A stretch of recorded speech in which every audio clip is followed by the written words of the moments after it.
Abba, papa, motema etondi sami naposa na yoe. Abba, papa, molimo nanga ezo ganga koluka yoe nana kotikateo kotambole nayo osambo temananga kolanda yoe nana kolembateo kumgumba melayo tina bomo idake.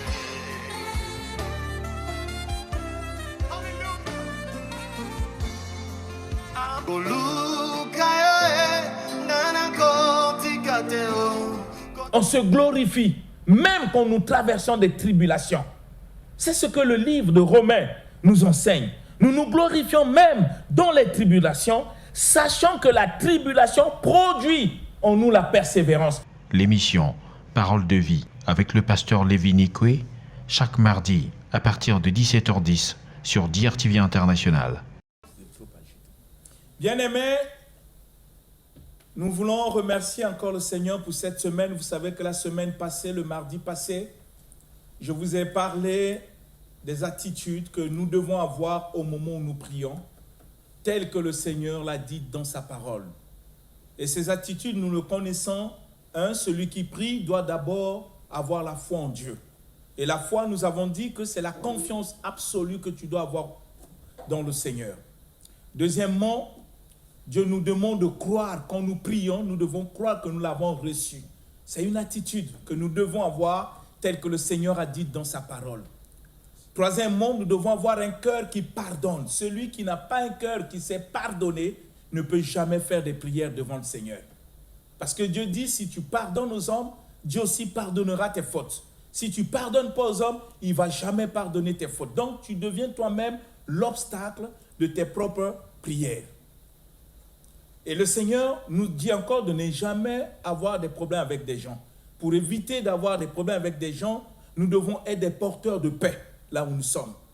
Nous devons tout le temps supporter les autres dans leur caractère, leur comportement, parce que nous sommes chrétiens. Le chrétien au milieu des païens doit tout marquer la différence par son comportement qui est conforme à la parole du Seigneur. Nous ne devons pas nous comporter comme tout le monde parce que nous sommes des hommes et des femmes qui doivent prier tous les jours. Rappelez-vous que le Seigneur dit qu'il faut prier sans cesse.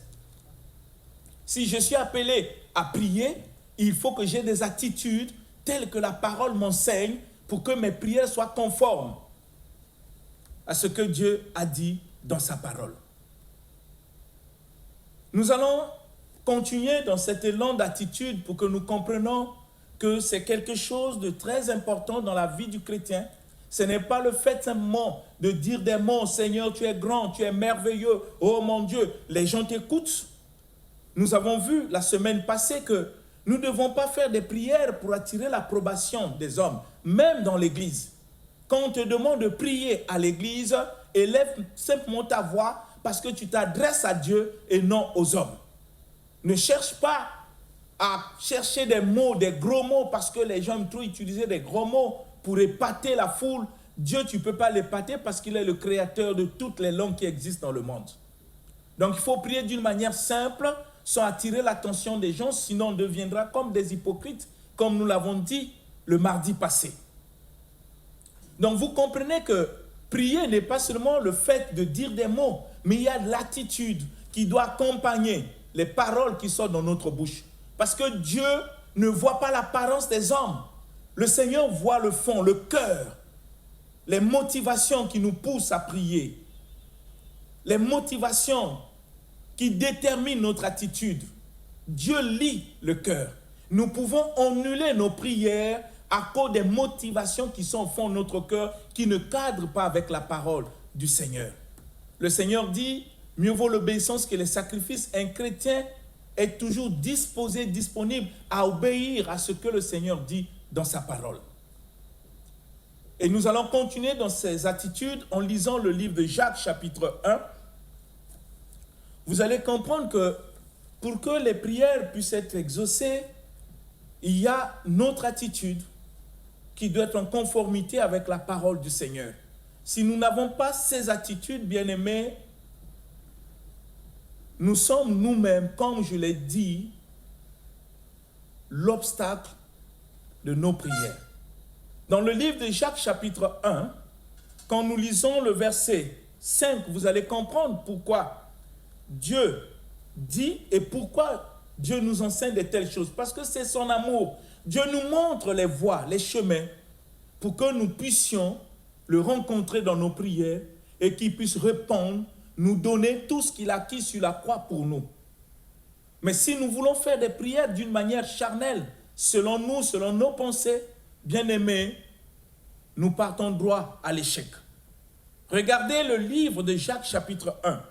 Nous lisons le verset 5. Que dit la parole? Jacques chapitre 1, à partir du verset 5, nous allons le Seigneur. Amen. Si l'un de vous manque de sagesse, qu'il la demande à Dieu, qui donne à tous simplement et sans faire de reproches, et elle lui sera donnée. Amen. Amen. Voyez comment Dieu dit dans le livre de Jacques, nous allons rester un peu dans ce livre, vous allez comprendre. Le verset 5, le Seigneur dit, si quelqu'un manque de sagesse, qu'il la demande, on peut remplacer la sagesse dans d'autres mots que nous avons. Si je manque ceci, si j'ai besoin de ceci, Dieu dit, il faut le demander d'une manière simple à Dieu. Et Dieu va nous donner librement, libéralement, sans reproche. Il va nous donner ce que nous avons demandé. Donc vous voyez que la prière, c'est quelque chose de simple. On va vers le Seigneur, nous lui faisons soumettre nos besoins. Et c'est le besoin qui nous amène vers lui, parce que nous avons la foi en lui, parce que nous croyons en lui, parce que nous avons rempli un certain nombre de critères, que notre cœur est prêt à pardonner nos ennemis, parce que nous faisons tout dans le milieu où nous sommes, à créer la paix, parce qu'il nous a laissé la paix. Nous évitons d'avoir des problèmes avec les gens pour être en conformité avec sa parole. Et le Seigneur dit, quand nous demandons, il nous donne librement, simplement, sans reproche. Mais regardez le verset 6. Il attire notre attention concernant l'attitude toujours. Le verset 6 de Jacques chapitre 1. Que dit le Seigneur? Verset 6, nous allons le Seigneur. Amen. Mais qu'il la demande avec foi, sans douter, car celui qui doute ressemble aux vagues de la mer que le vent soulève et agite de tous côtés. Amen. Amen. Vous regardez le verset 6. Je lis verset par verset parce que cette émission, ce n'est pas vous dire des théories, des philosophies, mais c'est laisser la parole parler pour que nous comprenions la pensée de Dieu. Il dit que nous pouvons demander d'une manière simple et Dieu nous donne simplement sans reproche. Et le Seigneur nous dit dans sa parole, il dit, mais il faut qu'il la demande avec foi. Vous voyez que le mot foi revient. Nous avons, le mardi passé, nous avons dit que celui qui s'approche de Dieu pour prier doit avoir la foi en Dieu. Vous voyez, ici, Dieu le Seigneur dit que celui qui demande doit avoir la foi. Il doit demander avec foi. Vraiment avec foi. Et le Seigneur dit, s'il demande avec foi, une chose qu'il ne doit pas mettre dans son cœur, c'est le doute. Dieu dit, il doit demander avec foi, sans douter. Voyez comment Dieu parle, sans douter. Parce que Dieu sait que le doute dans notre cœur, c'est un obstacle à la prière. Ce n'est pas le pasteur qui t'enseigne. Ce n'est pas un apôtre ou un prophète, un évangile, c'est Dieu dans sa parole. Il dit, tu peux demander, mais en demandant, il faut demander avec foi. Et quand tu demandes avec foi, il ne faut pas qu'il y ait de doute dans ton cœur. Et vous allez voir pourquoi Dieu ne veut pas que nous puissions avoir des doutes. Pourquoi le Seigneur Jésus-Christ ne veut pas que nous puissions avoir des doutes. C'est un obstacle à nos prières. Combien de nous, les chrétiens, parfois nous doutons notre propre prière. Tu peux avoir un problème, quel que soit le problème auquel tu es affronté, tu vas vers le Seigneur, tu lui dis, et une fois que tu as terminé la prière, quand tu quittes là, il y a le doute qui commence à monter dans ton cœur comme si Dieu n'a pas exaucé. Et Dieu dit, nous ne devons pas avoir cette attitude. Nous sommes nombreux à l'église à avoir ces attitudes, surtout le cas de la maladie. Tu es parti vers le Seigneur pour que le Seigneur puisse te guérir. Parce que sa parole te rassure que par tes maîtrises, il t'a guéri. En réalité, la guérison, nous ne le cherchons pas, nous l'avons déjà en Jésus-Christ. Par l'œuvre qu'il a accomplie sur la croix. Donc quand nous partons, nous ne partons pas pour chercher la guérison.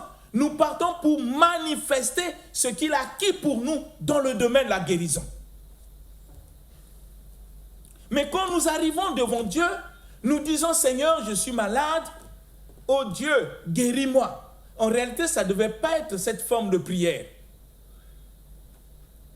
Et après qu'on ait terminé de prier, et quand nous sentons encore le mal, le doute s'installe dans notre cœur, comme si Dieu est incapable de manifester la guérison qu'il a acquis pour toi, pour moi, sur la croix de Golgotha. Comme s'il est incapable. Le doute s'installe. C'est ainsi que Jésus a dit, quand vous priez, quand vous demandez, priez avec foi, avec confiance. Le mot foi, ici, veut dire confiance absolue. Qu'on puisse avoir confiance que nous avons déjà la guérison parce que celui à qui nous disons nos prières, il est lui-même guérissant. C'est cette confiance que Dieu demande. La confiance. C'est ainsi que Dieu exclut dans notre cœur le doute. Il ne veut pas voir dans notre cœur les moindres doutes. Parce que c'est un obstacle.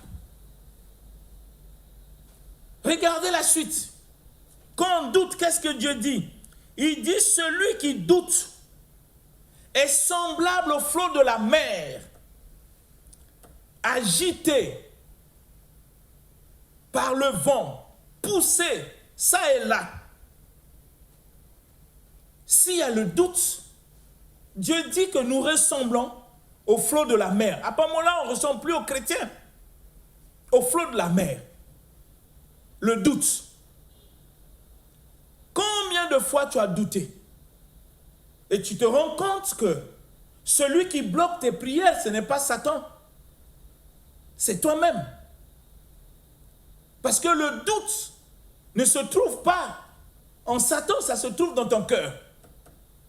Tu as laissé le doute prendre la place. Parce que quand tu doutes, qu'est-ce que ça veut dire? Ça veut dire simplement que par le doute, tu veux dire que Dieu est incapable.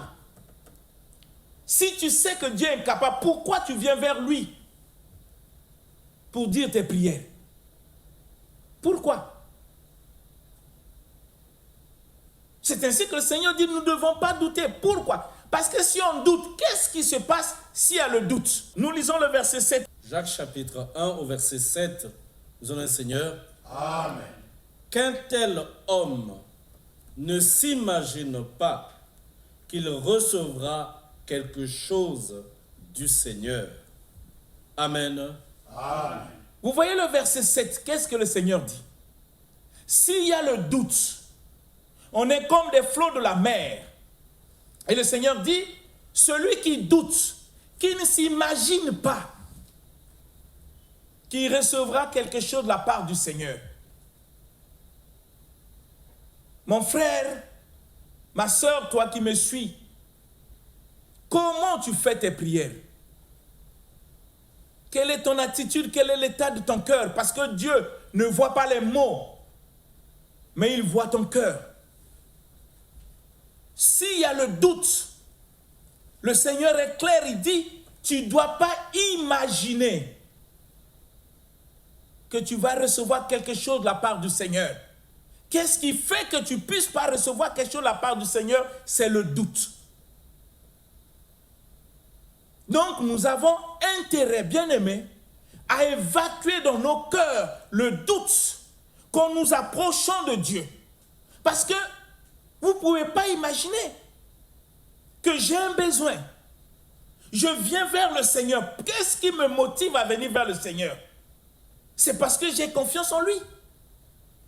C'est parce que je crois de tout mon cœur qu'il est capable de répondre, qu'il est capable de me donner la solution. Raison pour laquelle je vais vers lui, pour lui exprimer mes problèmes par des prières. Mais comment pouvez-vous imaginer qu'au même moment, j'ai confiance en Dieu quand je prie, une fois que j'ai terminé de prier, je n'ai plus confiance par le doute. À ce moment-là, il faut poser la question, je suis qui exactement? Je suis qui? Comment je peux être en même temps figue et en même temps raisin? Comment je peux être en même temps une source qui fait jaillir l'eau douce et l'eau amère? Comment? Le Seigneur dit dans sa parole, nous devons choisir où on est froid, où on est chaud. Mais quand nous sommes tièdes, Dieu nous vomit. Il nous vomit. C'est ainsi que le Seigneur nous enseigne concernant la prière. Quand nous prions, quelles que soient les formes de prière, quelles que soient nos demandes, bien-aimés, je vous supplie au nom du Seigneur Jésus, ne prenons pas la prière comme une habitude, c'est une vie qui doit être basée que sur la parole. Nous ne pouvons pas prier comme nous voulons. Nous allons le voir. Il faut prier sur base de la parole. Que dit la parole? Au moment où je suis en train de prier, la parole m'enseigne, il faut que j'ai foi en Dieu. La question que je dois me poser, est-ce que c'est ce que je suis? Pour que j'adresse les prières à Dieu. Rappelez-vous des gens qui s'approchaient de Jésus quand il était encore sur la terre pour chercher la guérison, pour chercher le miracle. Quand ils venaient vers Jésus, Jésus ne leur disait pas que ta prière t'a guéri. Non, Jésus regardait au fond de leur cœur. Est-ce que celui qui est en train de faire la demande de miracle ou de guérison a la foi en moi? C'est ainsi que quand Jésus discernait les cœurs, il ne disait pas que ta prière t'a guéri, il dit ta foi t'a guéri. C'est-à-dire la confiance que tu as mis en moi, c'est cette confiance, le fait que tu as cru que je suis capable de te guérir, de faire des miracles dans ta vie, c'est cette confiance qui a amené dans ta vie ce miracle.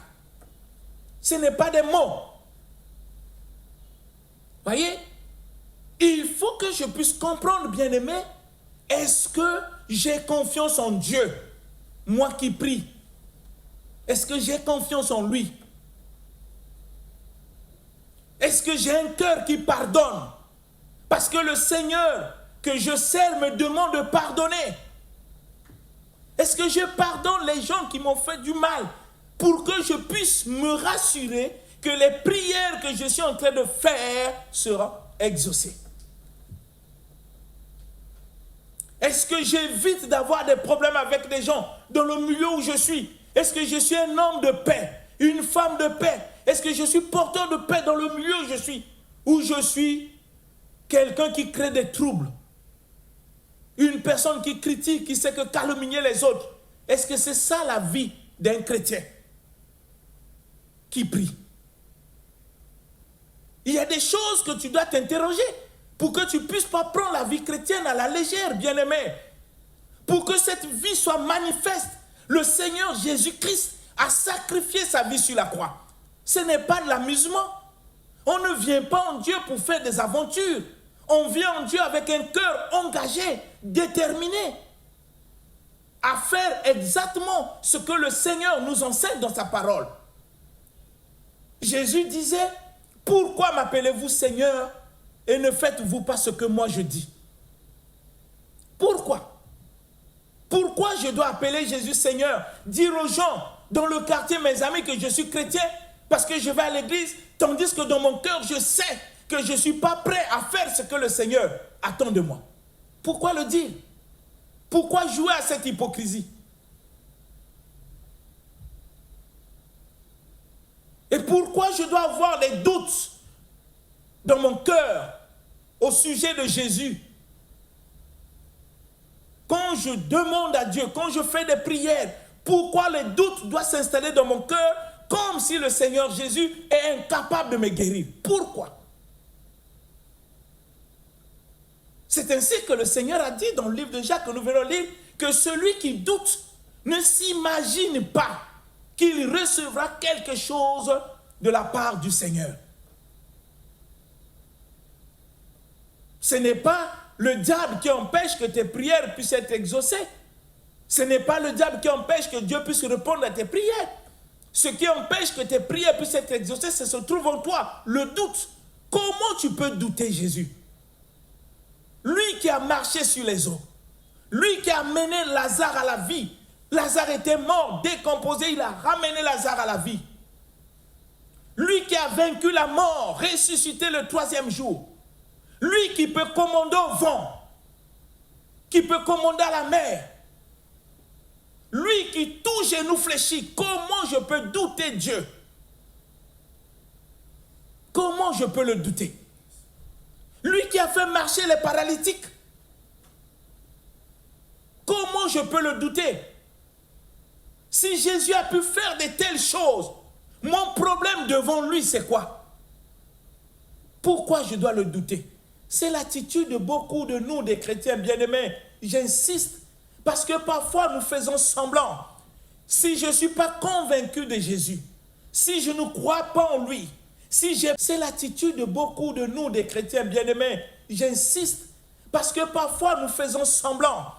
Si je ne suis pas convaincu de Jésus, si je ne crois pas en lui, si je n'ai pas la foi en lui, si je ne suis pas disposé, disponible à faire des efforts, à appliquer sa parole dans ma vie, comme Jésus lui-même l'a dit, ne vous bornez pas à écouter, mais mettez en pratique. Si je ne suis pas prêt à le faire, pourquoi aller vers lui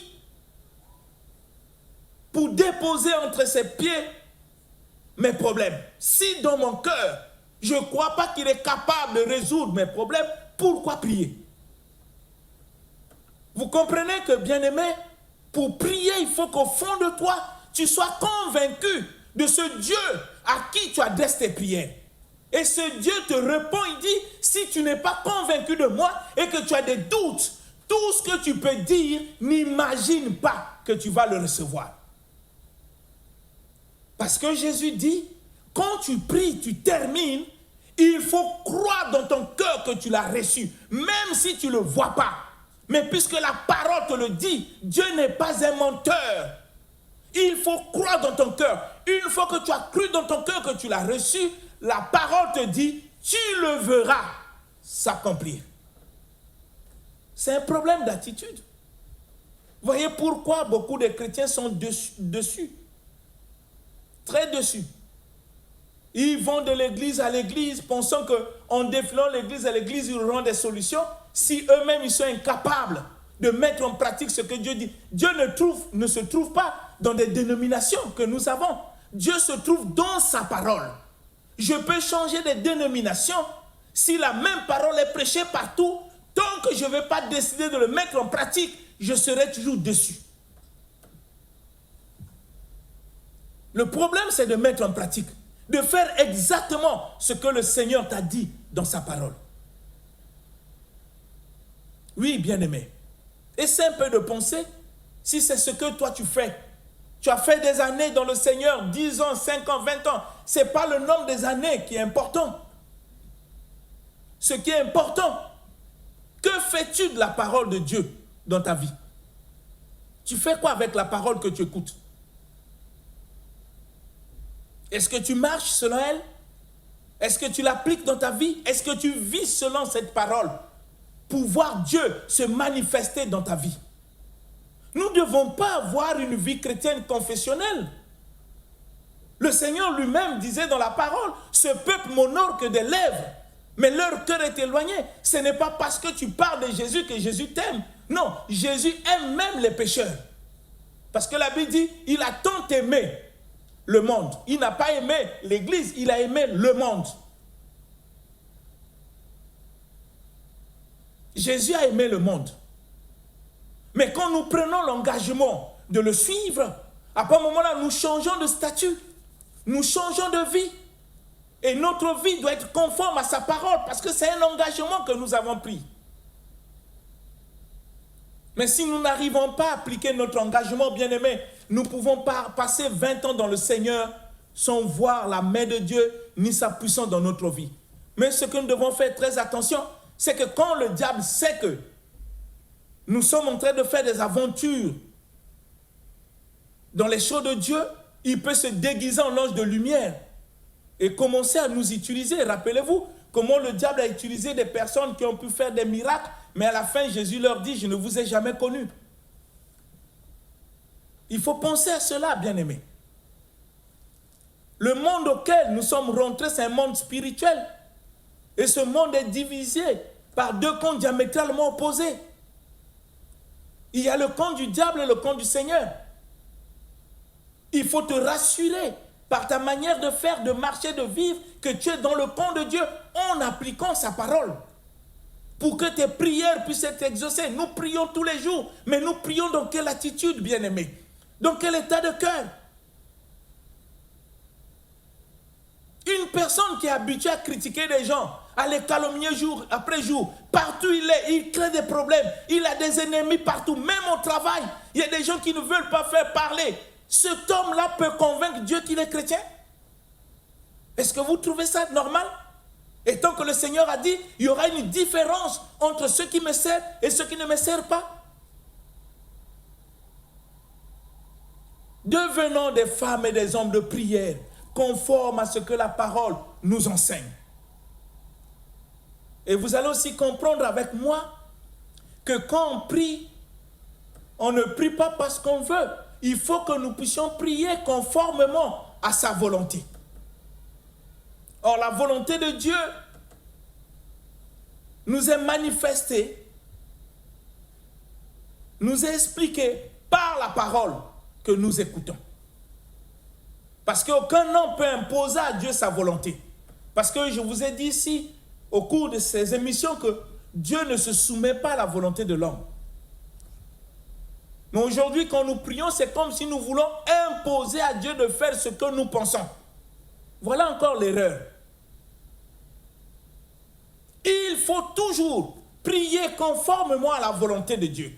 Nous allons le lire dans la parole, parce que je vous ai dit, nous allons lire ce qui est écrit, au lieu de mettre des théories, des philosophies. Non, nous voulons que la parole de Dieu nous parle. Regardons un peu ce que dit les Écritures, la manière de prier. Lisons le livre de 1 Jean chapitre 5, l'épître de Jean, le verset 14, pour que vous compreniez comment nous devons prier. 1 Jean chapitre 5 au verset 14, nous sommes Seigneur. Nous avons auprès de lui cette assurance.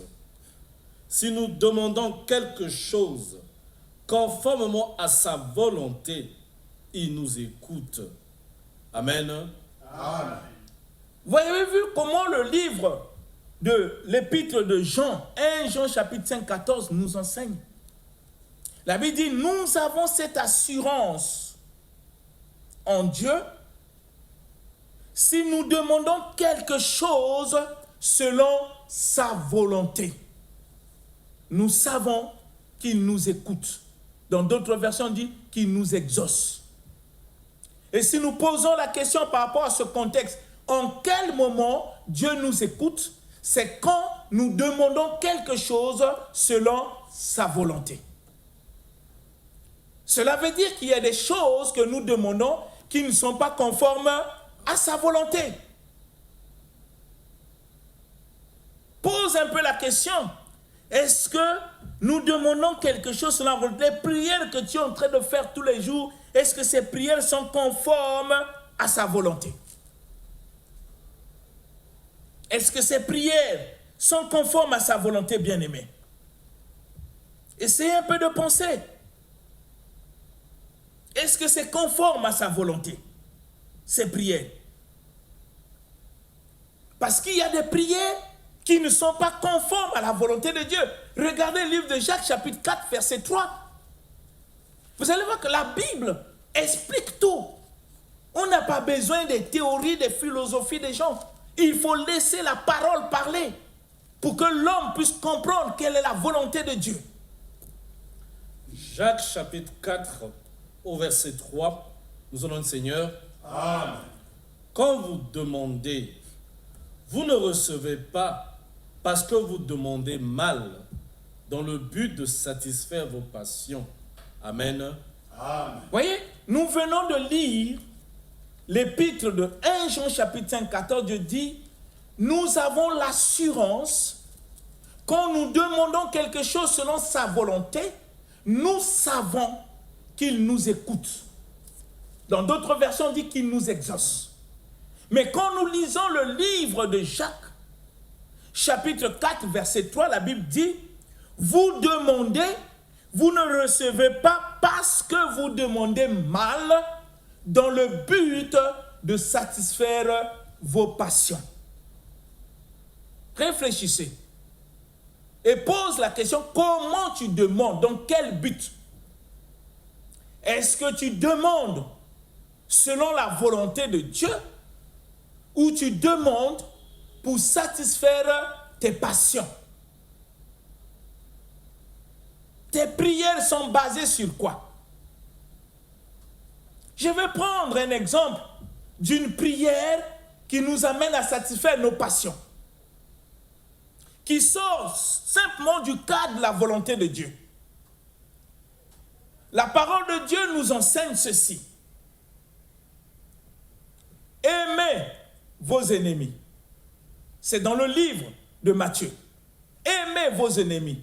Priez pour ceux qui vous persécutent. Faites du bien à ceux qui vous maltraitent. Voilà la volonté de Dieu. Parce qu'il y a deux sujets. Il y a la volonté de Dieu. Et nous devons prier conformément à cette volonté de Dieu. Comme Dieu le dit dans sa parole. Si nous ne prions pas selon la volonté de Dieu, bien-aimés, nous ne sommes pas conformes. J'aimerais qu'on puisse le lire d'une manière simple, plus vite. Le livre de Matthieu, chapitre 5. Matthieu, chapitre 5, le verset 44. Pour que je puisse vous expliquer quelque chose d'une manière pratique, que les gens comprennent qu'est-ce qui est la volonté de Dieu dans la prière et ce qui n'est pas la volonté de Dieu. Matthieu, chapitre 5. Matthieu, chapitre 5. Verset 44. Au verset 44, nous avons le Seigneur. Amen. Mais moi, je vous dis, aimez vos ennemis, bénissez ceux qui vous maudissent, faites du bien à ceux qui vous détestent et priez pour ceux qui vous maltraitent et qui vous persécutent. Amen.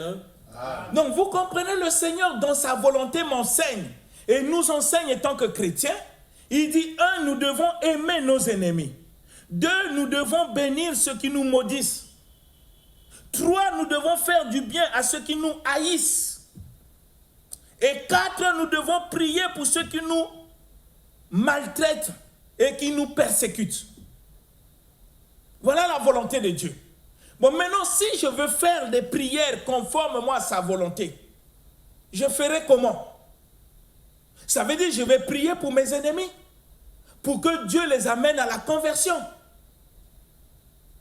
Je vais prier pour ceux qui me maltraitent, pour que Dieu les aide à changer. Parce qu'il m'a changé moi. Et quand je fais de tels genres de prières, Dieu m'exauce et il m'écoute. Vous comprenez, bien-aimés?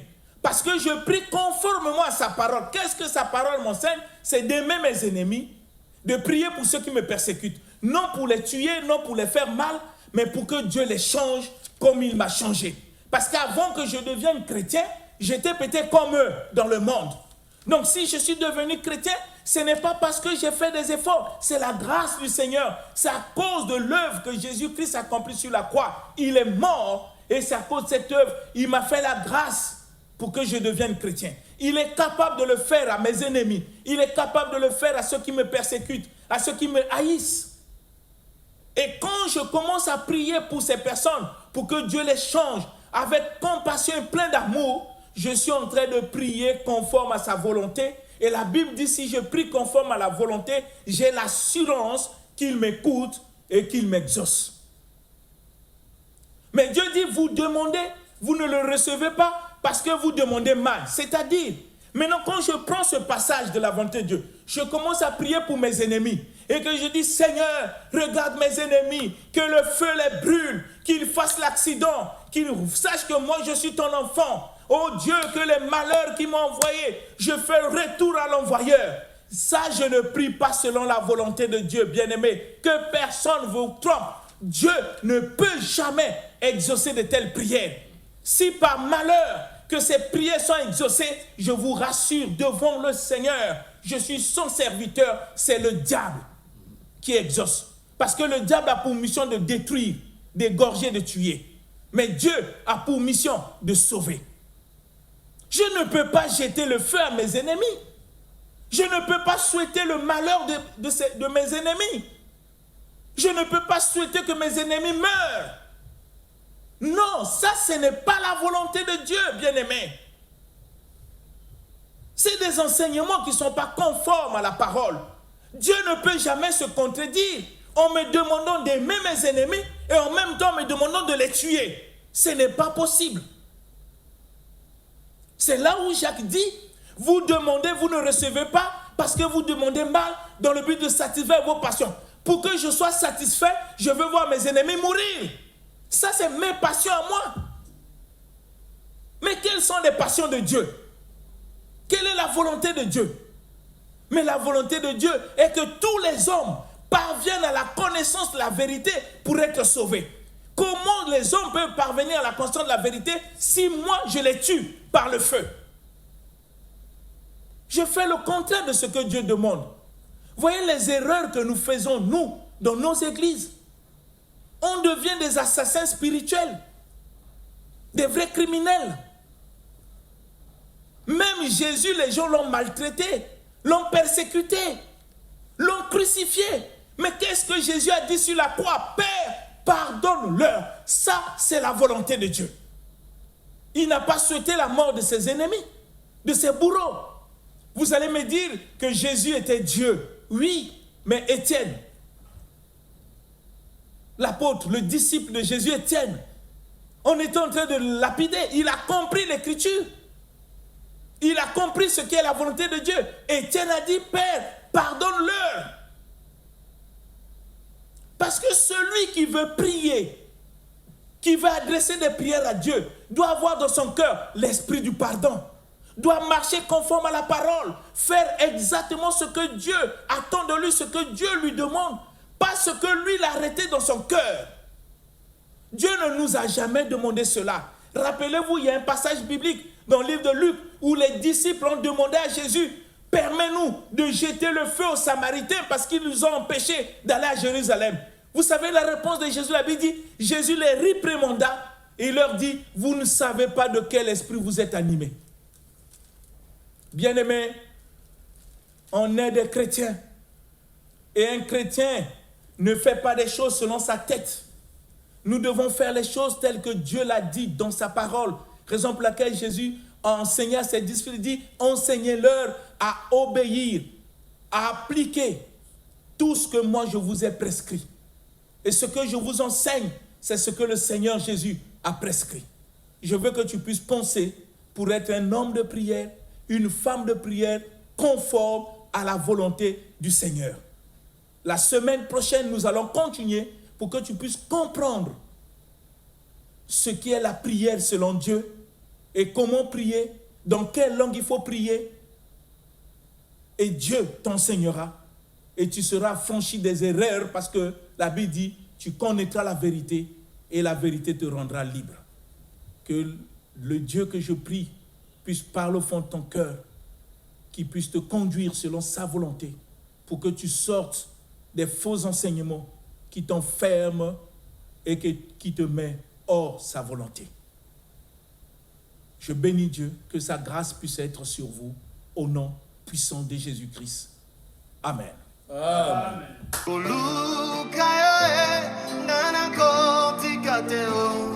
On se glorifie, même quand nous traversons des tribulations. C'est ce que le livre de Romains nous enseigne. Nous nous glorifions même dans les tribulations, sachant que la tribulation produit en nous la persévérance. L'émission Parole de vie avec le pasteur Lévi Nikwe, chaque mardi à partir de 17h10 sur DRTV International.